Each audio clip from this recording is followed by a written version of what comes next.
여야 의원들의 뜨거운 정치 토론 여의도 펀치 시간입니다. 더불어민주당의 김원희 의원, 국민의힘 전주혜 의원 모셨습니다. 안녕하세요. 안녕하십니까. 반갑습니다. 네. 여의도 펀치 오늘의 첫 번째 주제어부터 보고 오겠습니다. 네, 특검입니다. 대장동 특혜 의혹 규명을 위해서 특검만이 답이다. 국민의힘은 줄곧 이렇게 주장을 해왔습니다. 여기에 대해서 이재명 후보가 어제 처음으로 수용 가능성을 내비쳤습니다.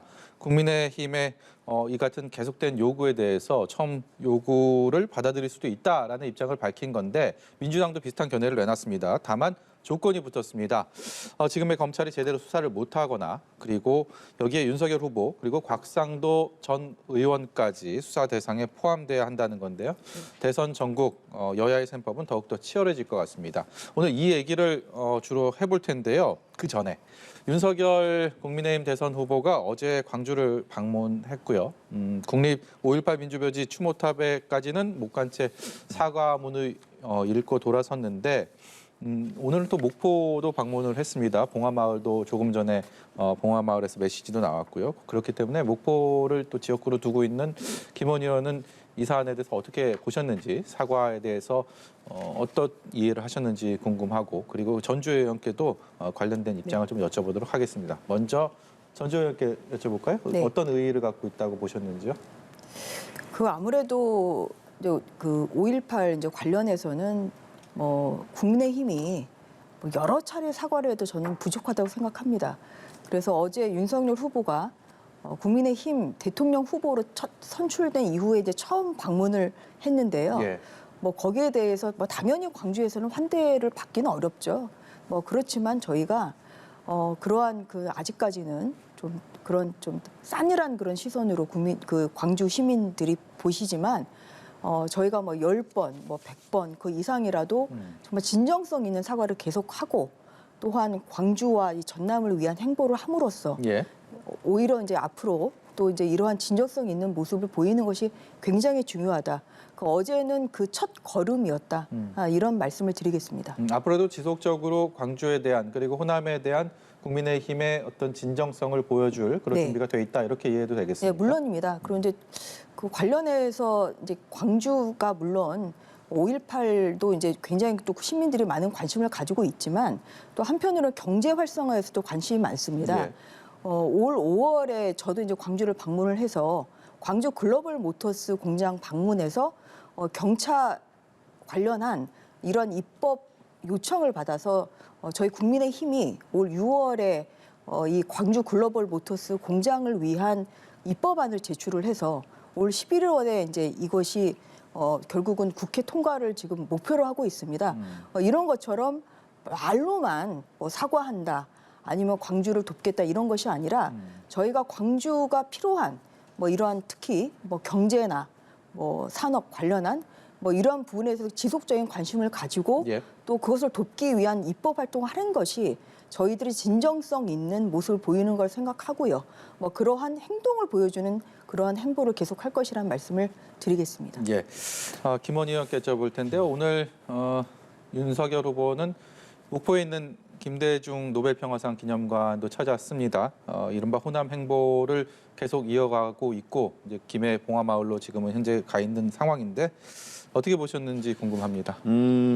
우리 김대중 노벨평화상 기념관에 오셔서 우리 김대중 전 대통령의 흉상 앞에서 김대중 정신을 계승하겠다고 약속한 거에 대해서는 저는 큰 문제 삼지 않습니다. 오히려 그런 자세가 이어진다면 우리가 우리 민족 통합과 동서화합이라든가 이런 국민 통합 이런 측면에 도움이 될 거라고 생각을 해요. 근데 또 하나는 이분이 그 DJ계와 면담했다. 이런 기사를 올렸더라고요. 저는 그분들도 물론 예전에 김대중 대통령을 만드는 데 도움을 주셨던 분들이면 분명하지만 현재적 상황으로 보면 그분들이 DJ를 대표하지는 않거든요. 네. 김대중계를. 그래서 우리 민주당을 오랫동안 지켜오셨던 민주당 고모님들에 대한 오랜 당원, 원로 당원들에 대한 예의가 아니다. 오히려 김대중 정신을 듣고 DJ계를 만나려면 저희 민주당의 고문들을 초청해서 따끔하게 한마디 듣는 게 오히려 더 낫지 않았을까 이런 생각해보고요. 또 한편에서는 그런 생각해 봅니다. 실수가 반복되면 실력이고요. 실언이 반복되면 본심인 겁니다. 그렇죠. 계속 같은 말을 반복하고 있는데 실수 계속 반복하고 있다고 한다면 그 사람의 본심을 의심할 수밖에 없는 거잖아요. 예. 특히나 이번에 전두환 옹호 발언과 그 이후에 돌사진을 게재하고 개사과 사진을 SNS에 올리는 이런 제스처는 그 사람의 실수가 아니라 그 사람의 본심을 의심할 수밖에 없는 행위 아닌가 이런 생각이 들었습니다. 그래서 그걸 만회하기 위해서 이번에 광주를 방문하셨는데요. 그래서 이분이 그렇게 쓰셨어요. 방명록에 민주화 5월 정신을 반드시 세우겠다 이렇게 네. 써가지고 또 논란이 벌어지고 있어요. 5월 정신이 언제 비뚤어진 적이 있습니까? 5월 정신은 80년 5월부터 지금 현재까지 40여 년이 지난 지금까지 민주주의와 평화 그리고 헌신과 희생 이 정신이 오롯이 유지되고 있습니다. 무엇을 이렇게 비뚤어졌길래 5월 정신이 언제 비뚤어졌길래 그걸 반드시 세운다는 얘기인지 저는 깜짝 놀라서 그걸 반드시 필자를 잘못 썼겠거니 네. 싶었는데 본인이 다시 한번 반드시 세우겠다고 강조를 하셨어요. 저는 그동안에 그 국민의힘 의원님들이 김종인 전 대표님을 비롯해서 여러 사람들이 그 사과 쇼를 해왔어요. 옷에서 무릎 꿇기도 하고 울기도 하고 했는데 그 뒤에 돌아가서 작년에 5.18 진상규명 특별법 제정할 때 어떻게 했죠? 그분들 중에 6명이 그 법을 반대했고요. 27명이 기권을 했습니다. 예. 그리고 또 하나 5.18을 북한군 소행이다. 그리고 폭도다라고 하는 망언들을 막기 위한 5.18 왜곡했을 때 역사 왜곡 처벌법을 이번에 통과시켰습니다. 근데 거기에 31명이 반대했고 19명이 기권했는데 다 국민의힘 소속입니다. 예. 그런 분들이 지금까지 광주 정신을 왜곡하고 훼손했는데 저라면 그렇게 썼었겠어요. 지금까지 국민의힘이 잘못했습니다. 광주 정신 왜곡하고 제대로 잊지 못했습니다. 이제부터 국민의힘 반듯하게 이끌겠습니다. 이렇게 쓰고 사과하는 게 옳지 않았느냐 이렇게 예. 생각을 해봅니다. 예. 제 예측이 빗나갔습니다. 오늘 특검을 첫 주제로 얘기하기 전에 이 얘기를 한 것은 좀 서로에 대해서 좀 섭섭한 부족함은 있더라도 앞으로의 다짐과 또 격려 뭐 이런 것들을 좀 기대했던 건데 처음부터 너무 두 분의 이 날선 얘기들을 제가 좀 들었고요. 특검 얘기로 좀 넘어가 보도록 하겠습니다. 수용 불가 방침을 고수하다가 이재명 후보가 수용할 수도 있다. 조건은 있다라는 입장으로 바뀌었습니다. 그렇기 때문에 이 특검 대장동 의혹에 대한 이 특검 기류가 전국이 어떻게 전개가 될지 관심이 많이 갑니다.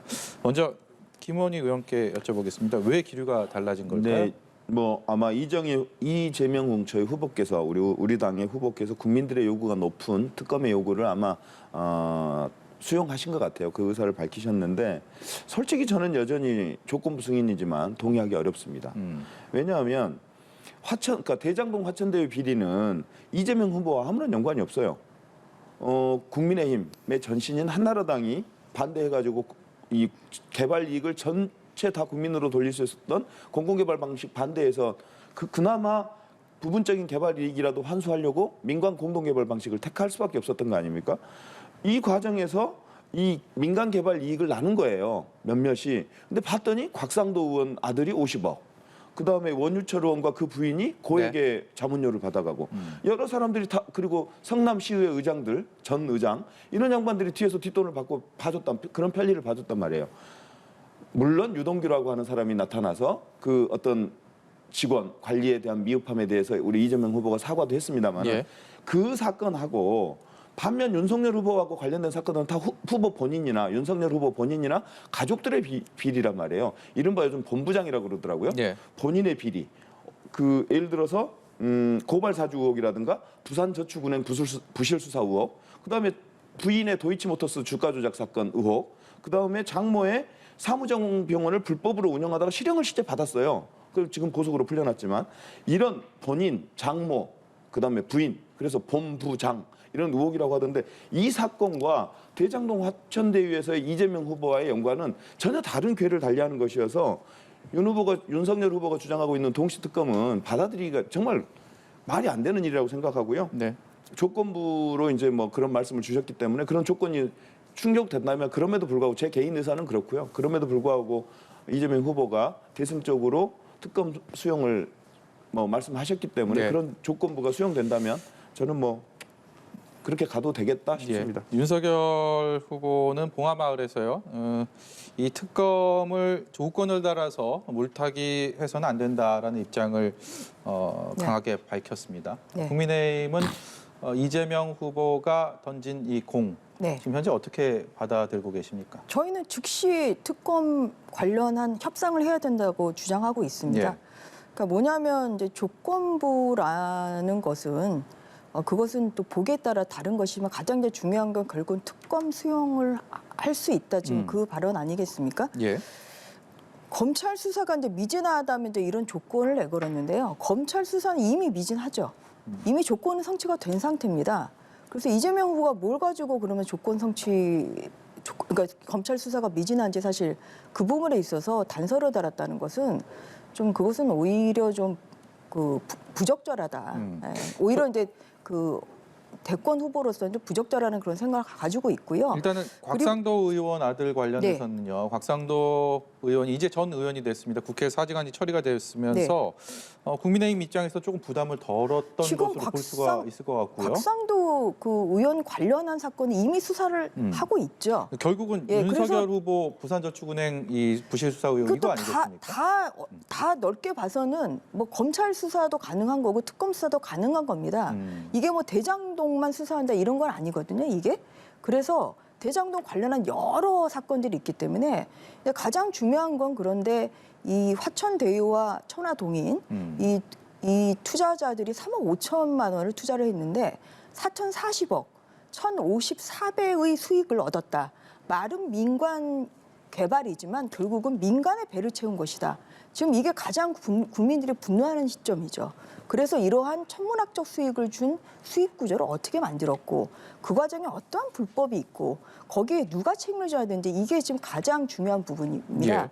근데 아직까지 그 수사가 이제 제대로 안 되고 있는 것이고요.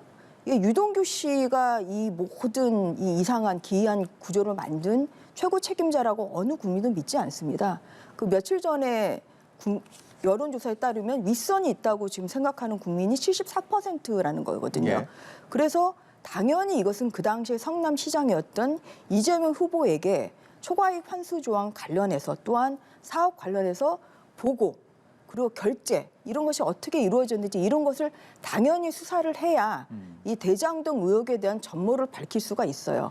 그런데 지금 올 9월 29일에 중앙지검에서 이제 수사팀이 꾸려졌는데 한 달 반이 지나도록 아직까지 어떠한 그런 이 윗선에 대한 수사가 국민들이 볼 때에도 그거는 의지가 없어 보인다는 이미 거죠. 미진함이 그래서 입증됐다. 당연히 이것은 수사가 당연히 부실한 상태이기 때문에 예. 특히 이재명 후보는 본인은 지금 굉장히 억울하고 오히려 잘못한 게 없다고 밝히시는 이상은 오히려 특검을 수용을 해서 적극적으로 본인이 무관함을 오히려 적극적으로 밝히는 것이 좋다고 생각을 하고요. 그 과정에서 국민의힘 관련이 있다면 그거는 저희는 책임을 피할 생각은 전혀 없다는 말씀 다시 한번 드리는 바입니다. 저도 말씀 한번 드릴게요. 국민의힘은 현재 상황에서 이재명 후보에 대해서 요만한 뭔가 나오기 전까지는 끝까지 얘기를 할 겁니다. 왜? 이재명 후보를 타겟으로 하고 이 싸움을 벌이고 있거든요. 정쟁을 벌이고 있거든요. 즉 이재명 후보와 관련된 연관성이 검증이 안 되면 끊임없이 검찰을 흔들 겁니다. 검찰 수사가 미진하다고 주장할 겁니다. 이거는 어떻게 보면 되돌이표 같은 거죠. 계속 주장하는 거죠. 얘기하고 이재명 안 나타났어. 검찰 뭐해? 검찰 또 뒤져요. 지금 성남시를 몇 번을 압수수색했습니까? 꽤 여러 차례 성남시를 압수수색했고 유동규, 김만배, 남욱 주요 핵심 인사들이 다 구속됐습니다. 자, 이렇게 털었는데 이재명의 연관성이 안 나타나요. 그러니까 국민의힘이 또 주장합니다. 수사가 미진해. 만약에 특검이 이렇게 막 털었어요. 특검이 시작돼가지고 했는데 만약에 아무런 결과가 안 나오면 특검 수사가 미진했다고 주장할 겁니다. 아마. 국힘에 잠깐만요. 그래서 저는 이 사건을 설계한 사람들은 이미 3명이 구속됐습니다. 네. 근데 그 설계자들과 공모하고 돈을 받은 자들은 지금 전혀 구속되지 않았습니다. 곽상도 아들 제가 알기로 한 번 불려갔다 온 게 전부고요. 박영수 전 특검 한 번도 안 불려갔습니다. 전주희 의원께서 말씀하신 그 현재 상황에서도 검찰 수사가 미진하다. 여기에 대해서는 동의하십니까? 저는 국힘은 어떤 상황에서도 미진할 겁니다. 그래서 제가 얘기한 거는 지금 검찰의 수사 진행을 흔들지 말아달라고 요청드리는 겁니다. 검찰이 계속 국민의힘이 저렇게 흔들어대니까 어떻게 검찰이 제대로 안정감을 가지고 끈질기게 수사할 수 있겠습니까? 언제 특검이 벌어질지 모르는데 특검한테 자료 다 넘겨야 되는데요. 결국 특검이 수용되면 이 상황에서 어떻게 검찰이 제대로 된 수사하겠습니까? 좀 믿고 맡겨주셨으면 좋겠는데 예. 기왕에 우리 이재명 후보도 그런 그 특검에 대한 수용 의사를 밝혔으니 방금 얘기한 곽상도 아들 50억 수수 및 박영수 특검의 친척이 운영하는 분양 대행 업체에게 100억이 수상한 돈 100억이 넘어간 거 아닙니까? 이 돈이 어떻게 넘어갔는지 그리고 공공 개발을 방해하고 배임적인 민간 개발 이익을 그 투자 배분을 설계한 자들 이분들에 대해서 이 사람들에 대한 특검 내용으로 예. 이것까지 포함하면 받겠다는 겁니다. 알겠습니다. 지금 방금 이제 김원희 의원님 말씀하신 거면 정말 오늘 당장이라도 여야 협상을 해야 됩니다. 예, 하세요. 왜냐하면 하면 되죠. 이재명 후보의 이제 무관함 이런 것도 말씀을 하셨고 또한 국민의힘이 오히려 더 연루된 거 아니냐 이런 말씀을 하시는데 왜 특검을 거부를 하는 건지 참 그 부분을 이해하기 어려운 것이고요. 그리고 수사가 굉장히 미진했던 것은 그 10월 15일에서야 이제 성남시청에 대한 압수수색이 좀 이루어졌다. 예. 그다음에 그 10월 15일 성남시청 압수수색이 그러니까 수사 개시한 지 보름 지나서야 이제 이루어졌고 그 당시에 그런데 성남시장실은 또 빼고 압수수색을 했어요. 그래서 이러한 것이 과연 진정성 있는 수사인지 이제 여기에 대해서 지난 그 법사위 국감을 통해서 저희가 그 부분을 많이 질타를 했던 것이고요. 심지어 그 김호수 검찰총장은 성남시장실의 압수수색 대상에서 빠진 것을 몰랐다. 네. 중앙지검장으로부터 오히려 보고도 못 받고 그런 상황이기 때문에 법사위 국감을 통해서 저희가 느낀 건 검찰총장이 오히려 제대로 수사 지휘권을 지금 지휘를 못하고 있다. 예. 그리고 또한 그 중앙지검이 제대로 수사를 못하고 있다. 이러한 것을 다 눈으로 확인했기 때문에 그렇기 때문에 특검을 하자 이렇게 주장을 하는 것이고요. 그래서 그리고 하루라도 더 늦어지지 않게 지금 이제 이재명 후보가 그래도 어렵사리 특검 말씀을 꺼내셨으니까 거기에 따라서 그 여야가 하루빨리 특검 협상을 하는 것이 당연히 타당하다. 이제 네, 그런 그래서 말씀을 드리겠습니다. 하여간 전 의원 말씀 고맙고요. 제가 윤호중 의원님 뭘 하나 보고 왔어요. 잠깐 카톡을 하나 보고 왔는데 윤호중 의원 대표가 우리 원내대표 아닙니까? 특검을 협상하려면 결국 원내대표끼리 만나야 되잖아요. 아무런 연락이 없답니다. 벌써 우리가 특검 수용 의사 밝힌 게 관훈 토론에서 밝혔으니까 최소한 24시간 정도가 흐르지 않았겠습니까? 그리고 우리 이재명 후보뿐만 아니라 윤호중 원내대표 그리고 송영길 대표까지 포함해서 지금 이 특검의 조건부 수용 문제를 이미 얘기한 지가 24시간이 지나고 있는데 왜 그렇게 특검이 급하다면서 우리 대표님은 국민의힘 원내대표님은 아무 연락이 없으실까요?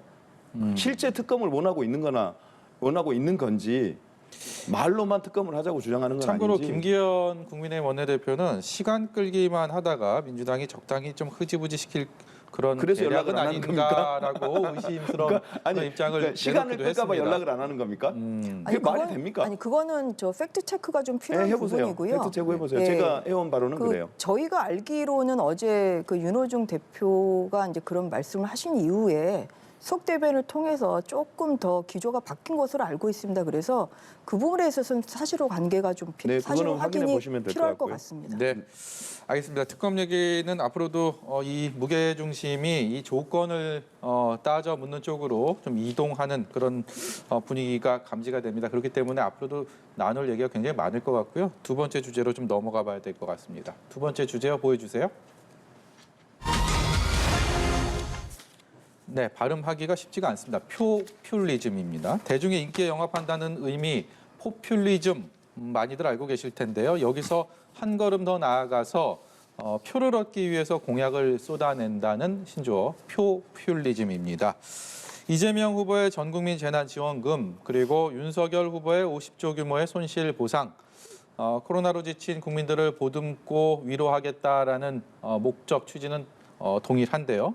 서로가 서로를 향해서 포퓰리즘이라고 지적을 하고 있습니다. 일단 두 분께요.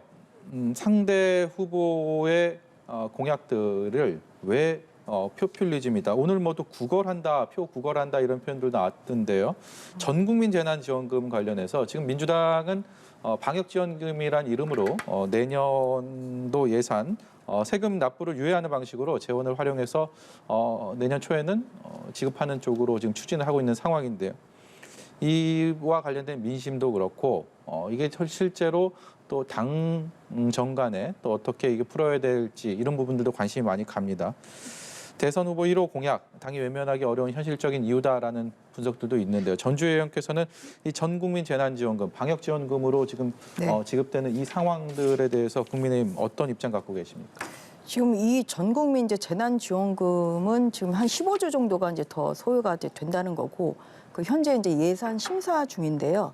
그 경제부처에서 그 예정한 이러한 그 세수 내년도 예산에는 좀 편성되지 않는 것입니다. 그래서 네. 15조를 지금 급하게 만들어야 됩니다. 그러다 보니까 결국은 뭐 이제 뭐 세금 유예 뭐 이런 얘기까지 지금 나오고 있는데요. 네.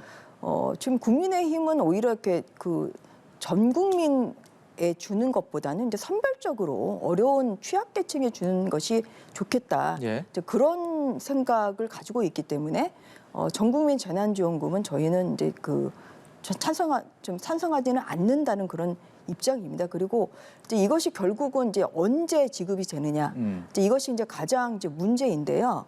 이제 이게 만약에 내년 그 대선 때쯤 뭐 아니면 올해 이제 또 이것이 만약에 그 재난지원금 지급이 이제 결정이 된다고 하면 이거는 내년 이제 3월 9일이 대선이라 예. 사실 선거의 표심에 영향을 미칠 수도 있습니다. 이제 지금 그 어제 그 나온 그 선관위의 그 질의회신에 따르면 예. 이러한 그 전 국민을 상대로 한 이런 지원금 추가 지급 관련해서는 선거가 임박한 시기에 편파적으로 작용할 수 있는 국가기관의 행위는 최대한 자제해야 된다. 이러한 선관위에 지금 회신이 있었어요. 예. 그리고 또한 올 8월에 그 선관위의 그 박영수 그 사무총장이 행안위에 출석해서 그 작년 그 4월에 그 선거 전에 그 지급된 이런 재난지원금이 선거에 영향을 미쳤다고 본다. 그렇게 지금 발언을 했거든요. 그렇기 때문에 결국은 이 선거를 앞둔 시점에서 나온 이 전국민 그 지원금은 어떠한 그 명목으로 한다고 하더라도 이것은 굉장히 선거에 영향을 미치는 매표 행위가 될 수가 있다. 예. 그런 면에서 굉장히 정당하지 못하다. 이제 이러한 그 기조를 저희는 가지고 있는 것이고요. 예. 그리고 또한 이 방법론과 관련해서 이게 이제 납부 유예가 가능하냐, 납세 유예 굉장히 이것은 사실 아주 뭐 어려운 형편에 있다. 즉 이런 경우에 그 법에 따라서 이제 이루어지는 것인데 이게 지금 그 이재명 후보가 전 국민 그 지원금 얘기를 꺼내면서 또 여당은 또 거기에 맞춰서 그렇게 네. 해야 된다는 또한 주장을 하고 있고 이러다 보니까 납세 유예라는 좀 어떻게 보면 그 국세징수법 규정에도 맞지 않는 예. 이러한 기이한 지금 방식까지 동원되는 이러한 것이 과연 정상적인 것이냐. 예. 이제 그런 면에서는 좀 전 국민 그 지원금의 그 어떤 그 진행이나 네. 또한 이 공약은 좀 이것은 포퓰리즘 정기다 이렇게 좀 말씀을 드리겠습니다. 예. 지금 잠시만요. 이재명 네. 윤석열 후보는 또 50조 원 자영업자 피해 보상 공약 이것을 내놔서 이것도 도마에 올랐고 이 또한 이것을 뭐 걸표 행위다, 표를 구걸하는 행위다라는 오늘 윤호중 민주당 원내대표의 얘기도 나왔는데요. 이 얘기를 김원희 의원께서 어떻게 보고 먼저 계시는지요? 짧게 우리 전 의원님 말씀 주신 거 보면, 그러니까 그러니까 선거를 앞두고 그런 사례가 없는 것처럼 말씀하셨는데요. 그렇지 않고요. 네. 미국 같은 경우는 트럼프와 바이든이 그 치열하게 격렬하게 싸우는 과정에서도 전국민 재난지원금을 약 3,200달러, 하나로 얘기하면 376만 원 정도 되고요. 1인당 GDP 기준으로 하면 약 5% 정도에 해당되는 돈을 전 국민한테 준 바 있고요. 예. 일본도 이번 얼마 전에 선거가 있었잖아요. 그 전에 전 국민 재난 위로금 성격의 지원금을 준 바 있다는 거 그렇게 말씀드리면서 이게 어떤 우리나라만의 문제가 아니라 우리 문재인 정부의 문제가 아니라 이건 전 세계적으로 어려움에 처한 국민들을 위로하고 그분들을 지원하기 위한 전 국가적, 전 세계적 지원 정책이라는 점을 한마디 말씀드리고요. 예, 예. 윤석열 우리 후보가 말씀 주시고 있는 거 간단하게 얘기하겠습니다. 취임 100일 이내 지급을 목표로 하고 있고 재원은 지출 구조 조정과 추경을 통해서 마련하겠다 이렇게 말씀하셨습니다. 자영업자의 피해를 폭넓고 두텁게 보상하겠다고 하는 그 취지에 대해서는 100% 찬성합니다. 근데 왜 대통령이 된 다음에 주시려고 합니까? 여야 합의로 주면 되는 거죠. 지금 이 소상공인들과 자영업자들에게는 골든타임입니다. 여의도 펀치는 여기서 마치도록 하겠습니다.